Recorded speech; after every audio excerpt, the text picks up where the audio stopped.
It was announced today that the CFTC is prepared to file civil charges as early as next week against John Corzine for the mismanagement that resulted in the largest bankruptcy since 2008's financial crisis. Civil charges can be an indication of no criminal charges to be filed.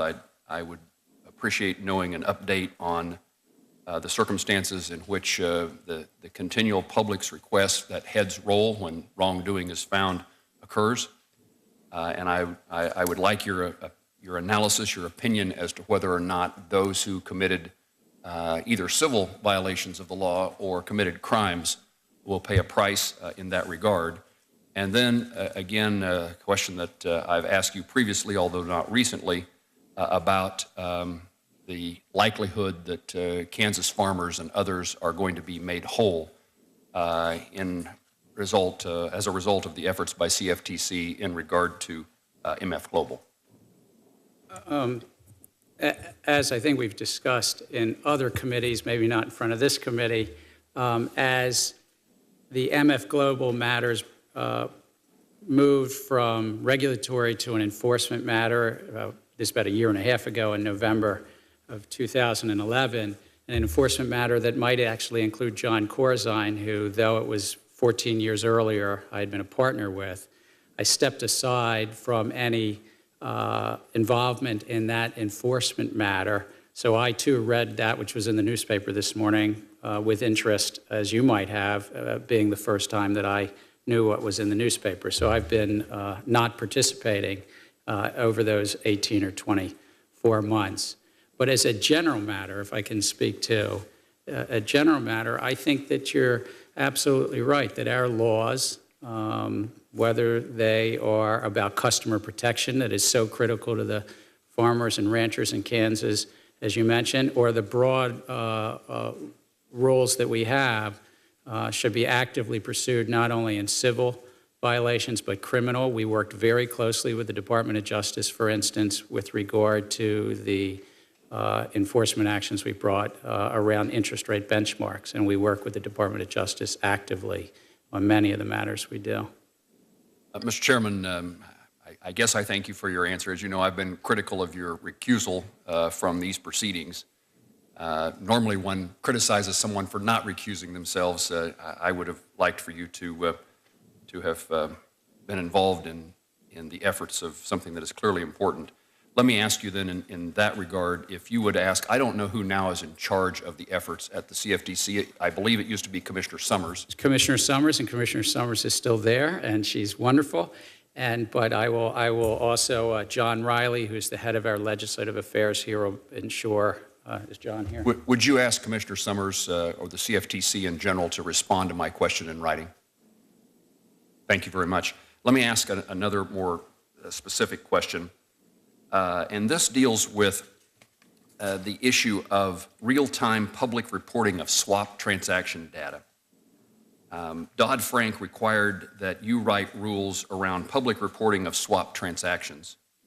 And part of that instruction from the law was that Congress specified that the rulemaking be done in a way that does not result in the identity of the market participants and does not reduce market liquidity.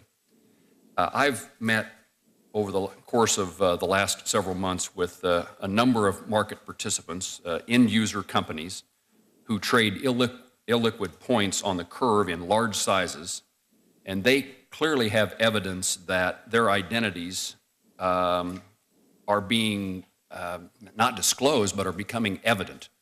And as a result, there's a behavior that occurs in the markets knowing what end user is participating in that swap market. So my point, or the point I would raise, is that the rules that have been developed don't seem to comply with the instructions of the law to make certain that the identity of the end user is not known. And they also tell me that the cost of transacting in the marketplace has increased significantly since that rule was made effective. And they indicate 35 basis points is a common story to me. So I don't know how you solve this problem. I don't know what went through the thought process and your efforts to comply with the law in this rule, but perhaps it would be worth the CFTC considering a delay in the reporting when the contracts are illiquid, since price references are typically the front or nearby months on the curve. And I'm interested in knowing if the CFTC has or would consider that or another solution to this problem. I think you'll find that you and I agree on almost all this. We did actually, when we finalized this rule, this was a rule we actually finalized unanimously in December of 2011. It started effect about a year later, December 31st of this past year. There are time delays depending upon the underlying market and whether they're end users. For instance, in the interest rate market that is large and liquid, there was a 30-minute time delay before the post-trade reporting. In some of the energy market, agricultural markets, if there were what you and I would probably both call end users, there was up to a 48-hour time delay in the initial period and so forth. So what I'd like to suggest, if it's possible, anybody that you've met with, maybe we can jointly meet with them, or I'd be glad to meet with them if you want us to follow up, because we did have that sensitivity and kept Congress's intent in mind, but if for some reason we didn't get it right, we need to hear that and we need to see if there are other solutions. At this point, you don't know of a problem, but if we can bring it to you, you're interested in helping find a solution, assuming that their stories, their facts are correct. No, because the key thing is price transparency and volume transparency is what's critical to help markets, but not the identity of the actors. And I think Congress's intent is clear to us. That's what we tried to do in this triage, that some things would wait 48 hours, for instance. Lastly, we also mask the size. If it's above a certain size, we don't actually say you have to say that it's a $300 million transaction in the energy markets, for instance. There's a smaller size.